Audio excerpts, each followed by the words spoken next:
மலேரியாக்கான சிகிச்சையில் பயன்படுத்தப்படுற ஆர்டிமிசினின் எப்படி கண்டறியப்பட்டது அப்படின்றதையும் அதை கண்டறிஞ்சது யார் அப்படின்றதையும் பார்க்கலாம்.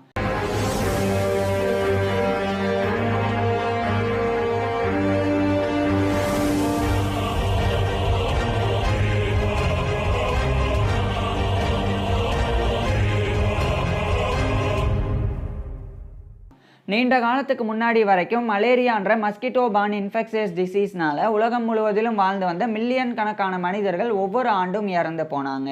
மலேரியாவினுடைய மொர்டாலிட்டி ரேட், இறப்பு விகிதமானது மினிமம் 10 to மேக்ஸிமம் 40% இருந்தது. அதாவது 100 பேர் மலேரியானால் பாதிக்கப்பட்டால் 10லிருந்து 40 பேர் வரைக்கும் இறந்து போயிடுவாங்க. அந்தளவுக்கு அதிகமான உயிரிழப்புகளை மலேரியாவானது ஏற்படுத்தி வந்தது. இப்பேற்பட்ட மலேரியாவை சமாளிக்க முடியாமல் அந்த காலகட்டத்தில் மருத்துவ உலகம் திணறி வந்தது. பல நூற்றாண்டுகளாக குவானைன் தான் மலேரியாக்குண்டான மருந்தாக பயன்பாட்டில் இருந்து வந்தது. பிறகு குளோரோகுயின் ஆனது மலேரியாக்குண்டான மருந்தாக பயன்படுத்தப்பட்டது. ஆனால் இது எதுவுமே சரியான ஆன்டி மலேரியல் ட்ரக்காக இல்லை. இன்ஃபேக்ட் சொல்லப்போனால் இந்த மருந்துகளுக்கு பிறகு தான் மலேரியாவினுடைய தீவிரம் இன்னமும் கூட அதிகரித்தது. நிறைய மனிதர்கள் மலேரியானால் இறந்தும் போனாங்க. இந்த நிலையில தான் 1960களில் வியட்நாம் வாரானது நடந்து வந்தது. அந்த போரில் நிறைய சோல்ஜர்ஸ் மலேரியானால் பாதிக்கப்பட்டு இறந்து போனாங்க. இதனால் அப்போதைய நார்த் வியட்நாமுடைய பிரசிடெண்டாக இருந்த ஹோ சி மின் அவர் அப்போதைய சைனீஸ் பிரீமியராக இருந்த ஜோ என்லை அவர்கிட்ட இந்த மலேரியாக்குண்டான மருந்து கண்டுபிடிக்கிறதுக்கு உதவி செய்ய கோரி அவர் கோரிக்கை வைத்தாங்க. அதே சமயம் சைனாவில் கூட எண்ணில் அடங்காத மனிதர்கள் ஒவ்வொரு ஆண்டும் மலேரியானால இறந்து போயிட்டே இருந்தாங்க. இதனாலேயே அப்போதைய சைனீஸ் பிரீமியர் இந்த ஒரு கோரிக்கையை ஏற்றுக்கிட்டு மலேரியாவை தடுக்கிறதுக்குண்டான ஆன்டி மலேரியல் ட்ரக்கை கண்டுபிடிக்கணும். ஸோ எப்படியும் மலேரியா ஏற்படும். அந்த மலேரியா ஏற்பட்ட பிறகு அதுக்கு சரியான முறையில் சிகிச்சை கொடுக்கறதுக்குண்டான ஆன்டி மலேரியல் ட்ரக்ஸ் கண்டறியப்படணும் அப்படின்றதுல அவர் அந்த ஒரு முடிவெடுத்து அந்த முயற்சியை அவர் தொடர்ந்தாங்க. அப்போ சரியாக 1967ஆம் ஆண்டு மே 23 அன்னைக்கு ஒரு சீக்ரெட்டான ப்ராஜெக்ட் ஆனது தொடங்கியது. அதனுடைய பேரே ப்ராஜெக்ட் 523 அப்படின்றது. இந்த 523க்கு அர்த்தம் என்ன அப்படின்னா, இந்த ப்ராஜெக்ட் 1967 மே 23 அன்னைக்கு தொடர்ந்தது. ஸோ 5 அப்படின்றது மே மாசத்தை குறிக்கும், 23 அப்படின்றது அந்த தேதியை குறிக்குது. ஸோ ப்ராஜெக்ட் 523 அப்படின்ற அந்த ஒரு ப்ராஜெக்ட் ஆனது 1967 தொடங்கியது. இதுக்கப்புறம் அதில் நிறைய மருத்துவர்கள் பல லட்சக்கணக்கான காம்பவுண்ட்ஸை பயன்படுத்தி பார்த்தாங்க. ஆனால் அது எதுவுமே மலேரியாக்குண்டான தடுப்பு மருந்தாக அதாவது மலேரியாக்குண்டான எதிர்ப்பு மருந்தாக அந்த அளவுக்கு பயனுள்ளதாக இல்லை. இந்த மாதிரியான ஒரு சூழ்நிலையில தான் 1969ஆம் ஆண்டு அந்த ஒரு ப்ராஜெக்ட் 523 ரிசர்ச் குரூப்போடைய ஹெட்டா 2UU அப்படின்ற ஒரு பெண்ணை நியமிச்சாங்க.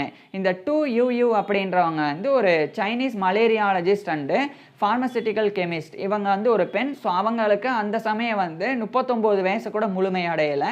ஸோ அப்போவே அந்த ப்ராஜெக்ட் 523 ரிசர்ச் குரூப்போடைய ஒரு ஹெட்டா 2UU அப்படின்ற சைனீஸ் பெண் 1969 நியமிக்கப்பட்டாங்க. இவங்க நியமிக்கப்படுறதுக்கு மிக முக்கியமான காரணம், இந்த 2UU அப்படின்ற இந்த பெண் சைனீஸ் ட்ரெடிஷ்னல் மெடிசனில் ரொம்ப எக்ஸ்பர்ட், அதாவது பாரம்பரிய மருத்துவத்தில் நிபுணராக இருந்தவங்க. ஸோ இவ்வளோ நாள் அலோபதியில் மருந்துகள் கண்டுபிடிக்கக்கூடிய முயற்சியில் ஈடுபட்டாங்க அந்த ப்ராஜெக்ட் 523. ஆனால் கண்டுபிடிக்க முடியல. அதனால் பாரம்பரிய மருத்துவத்தை நோக்கி சைனா கவர்மெண்ட் திரும்பியது. ஸோ அப்போ தான் 2UU அந்த ரிசர்ச் குரூப்போடைய ஹெட்டாக நியமிக்கப்பட்டாங்க. நியமிக்கப்பட்ட உடனே இவங்க 2UU செஞ்ச முதல் விஷயம் சைனா முழுக்க இருக்கக்கூடிய பல நூற்றுக்கணக்கான பாரம்பரிய மருத்துவர்களை அவங்க போய் சந்திச்சது மட்டும் இல்லாமல் இந்த மலேரியாக்குண்டான தடுப்பு மருந்துகள், அந்த மலேரியாக்குண்டான எதிர்ப்பு மருந்துகள் ஏற்கனவே பாரம்பரியமாக பயன்படுத்தப்பட்டிருக்கா அப்படின்ற அந்த ஒரு விஷயத்தை தெரிஞ்சுக்கிறதுக்காக நிறைய பாரம்பரிய மருத்துவம் சார்ந்த புத்தகங்களையும் அவங்க படித்து வந்தாங்க. இப்படியே சில ஆண்டுகள் நகர்ந்தது. அதுக்கப்புறம் 1971 இந்த காலகட்டத்தில் தான் இந்த 2UU அப்படின்னு அந்த 2UU ஒரு முக்கியமான ஒரு புத்தகத்தை கண்டறிஞ்சாங்க. அது 1600 ஆண்டுகளுக்கு முன்னாடி எழுதப்பட்ட ஒரு புத்தகம். அதுதான் emergency prescriptions kept up one sleeve அப்படின்ற ஒரு புத்தகம். அது இங்கிலீஷ் டைட்டில் நான் சொன்னேன். இது சைனீஸில் எழுதப்பட்ட ஒரு புத்தகம். அதை அவங்க படிக்கிறாங்க. அப்போ அவங்க தெரிஞ்சுக்கிட்டது என்னன்னா, ஆர்டிமிசியா அனுவா அப்படின்னு சொல்லி ஒரு பிளான்ட், ஒரு தாவரம் இருக்கு.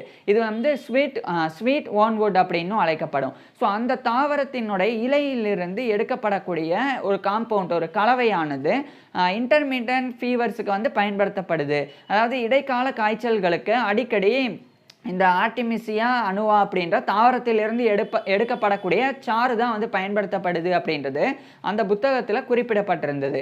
ஸோ இதை வந்து மலேரியாவுக்கு உண்டான எதிர்ப்பு மருந்தாக பயன்படுத்தலாமா அப்படின்ற அந்த யோசனை 2UUக்கு ஏற்பட்டது. ஸோ அவங்களுடைய கொலீக்ஸ் கூட சேர்ந்து 2UU வந்து அந்த ஒரு ஆர்டிமிசியா அணுவா அப்படின்ற ஸ்வீட் வார்ன்வுட் அந்த ஒரு பிளான்டனுடைய இலையிலிருந்து சாரை வந்து இவங்க வந்து எடுத்தாங்க. எடுத்ததுக்கு அப்புறமா அதை எடுக்கிறதுக்கு அவங்க பயன்படுத்தப்பட்ட முறை வந்து பாய்லிங் வாட்டர் பயன்படுத்தினாங்க. அதாவது வெப்பமான நீரை பயன்படுத்தி அந்த எக்ஸ்ட்ராக்டை வந்து எடுத்தாங்க. அந்த சாறை எடுத்த பிறகு அதை முழுமையாக பிழிஞ்சு அதை வந்து விலங்குகளில் வந்து பயன்படுத்தினாங்க. உதாரணமாக மைஸ், மங்கி மாதிரியான, அதாவது எலி, குரங்கு மாதிரியான விலங்குகளில் பயன்படுத்தினாங்க. ஃபஸ்ட்டு அந்த விலங்குகளுக்கு வந்து மலேரியாவை ஏற்படுத்தினாங்க. ஏற்படுத்திட்டு அந்த மலேரியாவுக்கு உண்டான மருந்தா இந்த ஒரு தாவரத்திலிருந்து எடுக்கப்பட்ட சாறு பயன்படுதா அப்படின்றத பார்த்தாங்க. ஆனால் அது அந்தளவுக்கு கை கொடுக்கல. அந்த மலேரியானால பாதிக்கப்பட்ட அந்த விலங்குகள் வந்து இறந்து போச்சு. அப்போ இதுக்கு என்ன காரணம் அப்படின்னு 2UUக்கு தெரியல. ஸோ மற்ற ஃபீவர்ஸுக்கு இது வந்து பயன்படுத்தப்படுது, ஆனால் மலேரியாவுக்கு மட்டும் இது வந்து சரியாக வந்து ஒர்க் ஆக மாட்டேங்குது அப்படின்னு அவங்க வந்து நினச்சாங்க. அதுக்கப்புறம் நிறைய புத்தகங்கள் படிக்கிற முயற்சியில் அவங்க தொடர்ந்து ஈடுபட்டாங்க. அப்போ தான் கரெக்டாக 340ஆம் ஆண்டு, அதாவது கரெக்டாக 340ஆம் ஆண்டு அப்படின்னா 4th செஞ்சுரியில் எழுதப்பட்ட ஒரு புத்தகம்.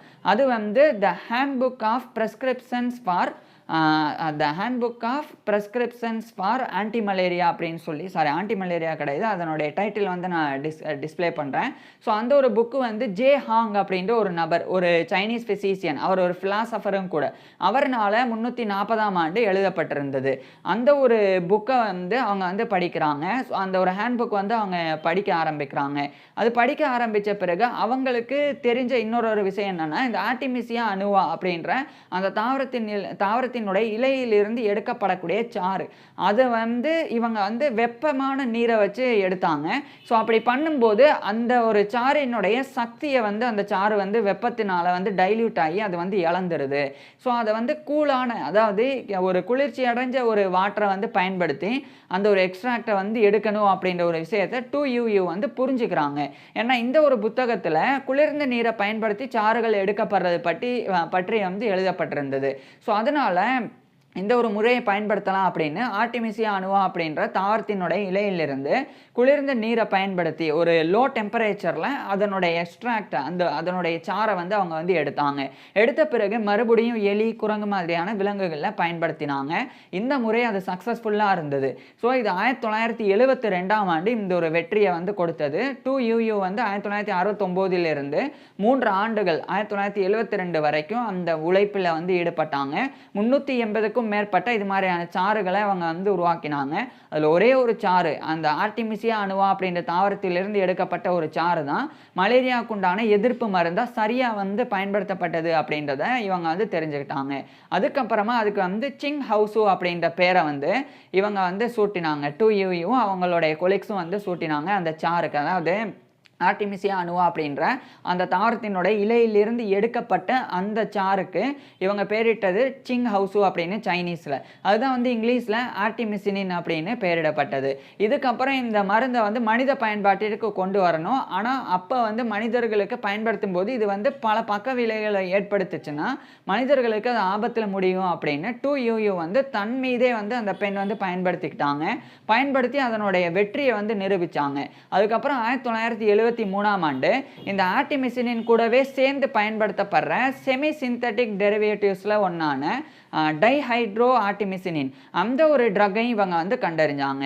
அதுக்கப்புறம் அதை வந்து சைனீஸ் கவர்மெண்ட்டுக்கும் தெரிவித்தாங்க, இது வந்து ஆன்டி மலேரியல் ட்ரக்காக பயன்படுத்தலாம் அப்படின்னு. ஆனால் அப்போ வந்து அது வந்து பெருசாக ஏற்றுக்கொள்ளப்படலை. இன்ஃபேக்ட் சொல்லப்போனால் ஏற்றுக்கொள்ளப்படலை அப்படின்னு சொல்கிறத விட அது கண்டுக்கப்படலை. ஏன்னா அப்போ வந்து சைனாவில் கல்ச்சுரல் ரெவல்யூஷன் நடந்து வந்தது. இதுக்கப்புறம் படிப்படியாக 1977ஆம் ஆண்டு 2UU வந்து அது ஒரு பப்ளிகேஷனாக ரிசர்ச் பேப்பராக எழுதி இவங்களுடைய கண்டுபிடிப்பை வந்து வெளிப்படுத்தினாங்க.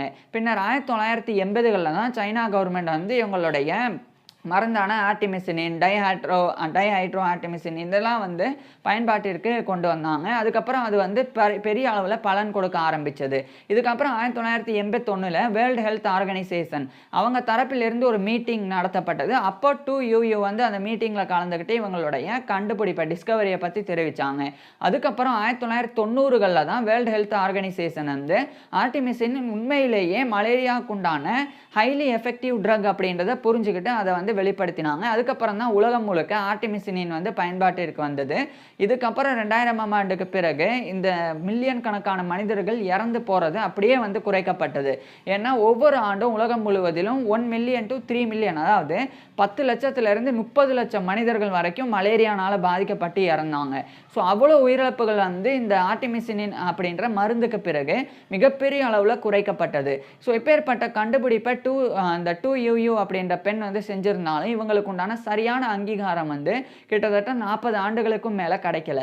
பின்னர் இறுதியாக 2015 அக்டோபர் 5 தான் Nobel prize for physiology R medicine, அதாவது உடலியல் அல்லது மருத்துவத்திற்கான நோபல் பரிசு 2015ல் 3 நபர்களுக்கு அறிவிக்கப்பட்டது.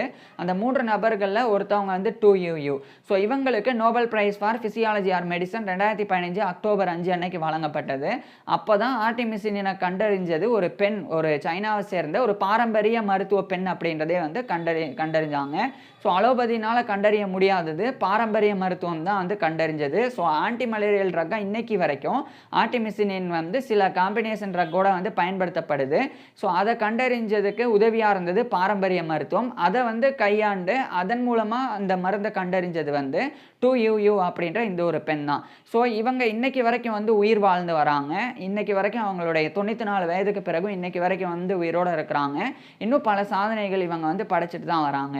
ஸோ இப்பேற்பட்ட 2UU வந்து எங்கே எப்போ பிறந்தாங்க, எப்படி வாழ்ந்தாங்க, எப்படி இந்த சாதனைகள்லாம் பண்ணாங்க, இன்னும் என்னெல்லாம் பண்ணியிருக்கிறாங்க அப்படின்ற ஃபுல் டீட்டெயில் இவங்களுடைய ஃபுல் லைஃப் ஹிஸ்ட்ரியை நான் ஏற்கனவே பேசியிருக்கிறேன். அதை பார்க்குறதுக்கு கீழே டிஸ்கிரிப்ஷனில் லிங்க் கொடுத்துருக்குறேன். இல்லைனா டிஸ்பிளேவை டச் பண்ணுங்கள். நேராக 2UU அப்படின்ற இந்த தலை சிறந்த பெண் மருந்தியல் நிபுணருடைய வாழ்க்கை வரலாறு அந்த வீடியோக்கே போயிடலாம். தேங்க்யூ.